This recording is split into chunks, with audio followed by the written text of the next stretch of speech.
చెప్పండి సార్.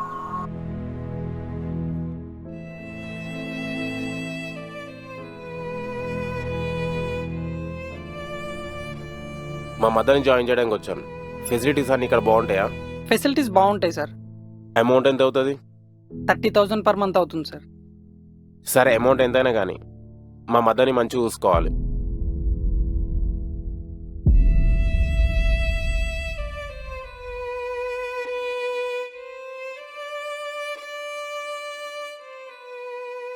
అమ్మా, నేను అన్నీ ఆలోచించే డెసిషన్ తీసుకున్నా. ఇక్కడ నుంచి నువ్వు ఇక్కడనే ఉంటావు. నీకు ఎలాంటి ఇబ్బంది ఉండదు. నేనంతా వాళ్ళతో మాట్లాడినా. ఏమైనా ప్రాబ్లం అయితే వాళ్ళు నాకు కాల్ చేసి చెప్తారు. నీ బట్టలు, నీ మందులన్నీ ఈ బ్యాగ్లో ఉన్నాయి. వెళ్తున్నామ్మా.